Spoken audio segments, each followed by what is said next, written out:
Today's full sew-along is the Swan Wrap Sweater by Boo and Lou Patterns. This is a sweet ballet-style top with 2 bodice versions and 4 sleeve length options. I have chosen the standard length for the bodice and the mirrored front bodice pieces with long standard sleeves. I have sewn my seams with a zigzag stitch of 0.5 width and 2.5 length, and I'm hemming my sleeves with a zigzag stitch with a length and width of 3 millimeters. Join me in sewing a graceful piece perfect for everyday wear. Let's get started. Place your front bodice pieces right sides together with the back bodice piece aligning the shoulder seams and pin in place. Sew each seam with a 3/8 inch seam allowance, then either press the seams toward the back or press them open.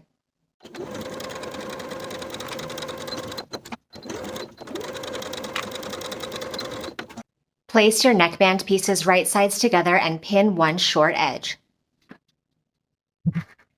Sew with a 3/8 inch seam allowance and press the seam open. Now we'll fold our neckband piece wrong sides together all the way across and give that a good press. In your pattern instructions is a chart that tells you where to place markings on either side of the center back seam. For size 0, it's 3.25 inches from either side, so I'm going to go ahead and place a pin at that distance. Here are my front and back bodice pieces opened out away from each other at the shoulder seams, and I'm going to start applying the neckband.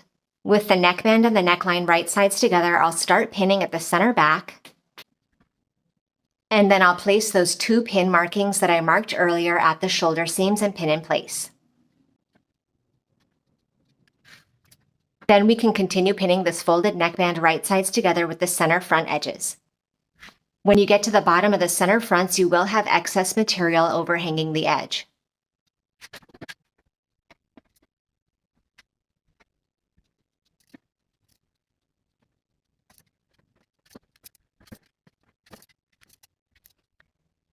Now we're going to sew that neckband in place with a 3/8 inch seam allowance from center front all the way around to the opposite center front.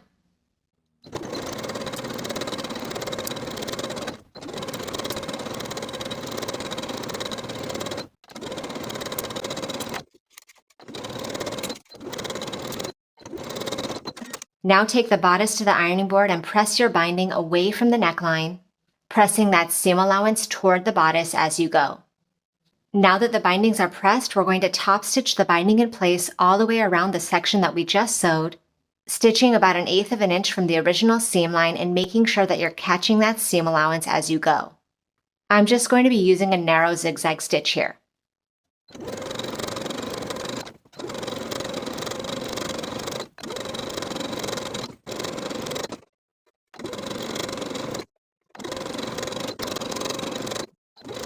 Here are the very bottom edges of my front bodice piece, and I'm going to trim the excess material from the neckband.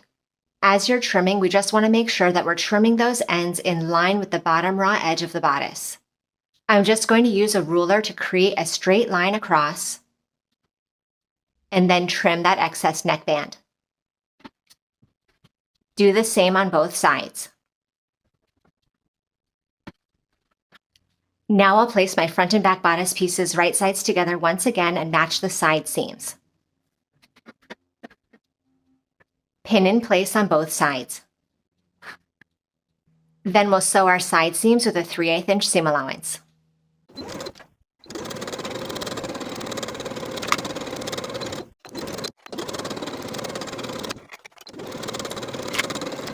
Here is my back sash piece, and I'm going to start attaching both of the front sashes.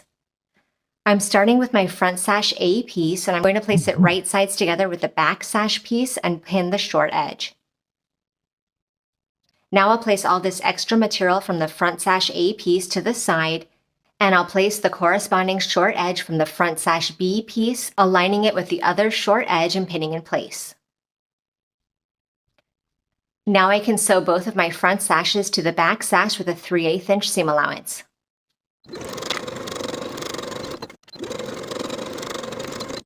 Place your back sash piece right sides together with the bottom of your back bodice piece and pin in place, matching the side seams. Stretch your back sash piece slightly so that it fits across this back bodice piece.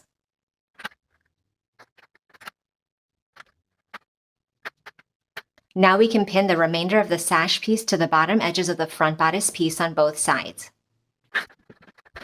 Just pin in place with a 1-to-1 ratio, no need to stretch.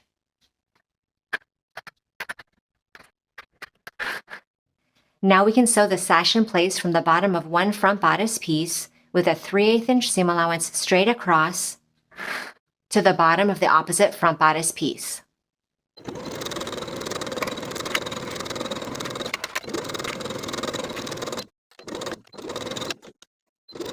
Now that the sash is fully attached to the bottom of the bodice piece, we're going to roll down the bodice material so that it's lying on top of the middle of the sash.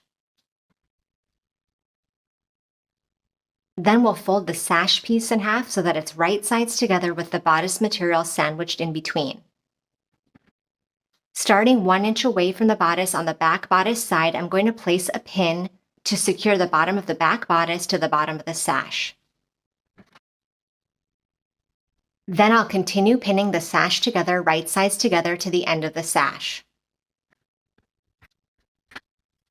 Be careful as you pin and later as you sew not to catch the material of the front bodice piece. I'm also going to pin the short edge of the sash. Now I'll repeat this process for the opposite loose end of the sash. First, rolling that front bodice material down into the center of the sash. Then folding the sash in half, right sides together, and starting my pinning 1 inch away from that side seam on the back bodice side. And continue pinning across the sash.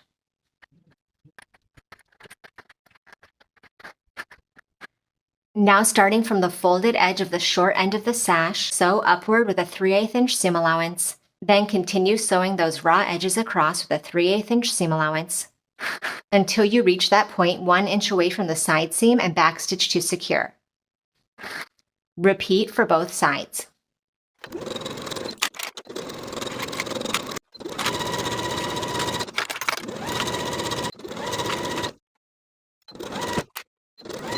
Now I'll trim away some material from the seam allowance around the corners of both ends of the sash.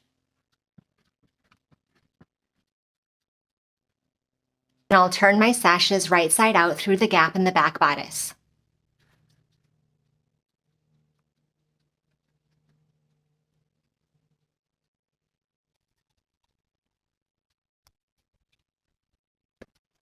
Use the pointed edge of your turning tool or a chopstick to get back into the ends of that sash and poke out those pointed corners. Now we can give those tail ends of the sash a good press from where we started our stitching to the end of the sash on both sides. Now for the open section of the back sash, I'm going to press that seam allowance that connects the back bodice to the sash down toward the sash. Now that that seam allowance is pressed downward, it will be concealed when we sew the remainder of the sash in place. I've gone ahead and pressed the raw edges of the top of this open sash portion down to the wrong side by 3/8 of an inch. Now we can press this folded edge of the sash right on top of that main stitching for the back bodice piece. You can use wash-away hem tape for this section to make sure everything stays nicely in place. You can also use your pins to secure. I'm going to pin from the outside. Now for this entire center section of the back bodice piece, I'm going to stitch in the ditch of that main sash seam, from one side seam to the other.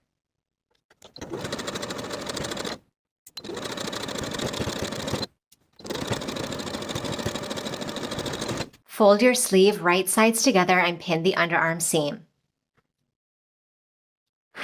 Sew the underarm with a 3/8 inch seam allowance. At this point, I'm also going to hem the bottom of the sleeve, folding the raw edge to the wrong side by 1/2 inch and pinning all the way around.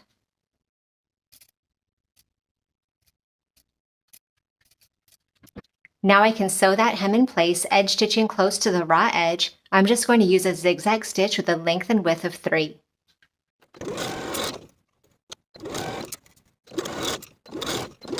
Now with my sleeve turned right side out, I'll place it inside its corresponding armhole, placing the material of the sleeve and the armhole right sides together, and I'll start pinning at the underarm seam. I'll also pin the notch at the top of the sleeve to the shoulder seam and pin in place. Then I'll match and pin the remaining notches as I continue pinning all the way around, easing the material in as necessary.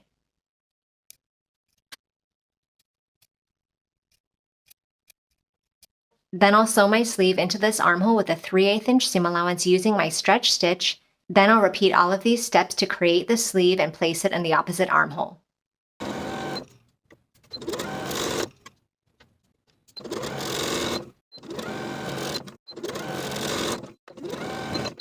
And now your wrap top is complete.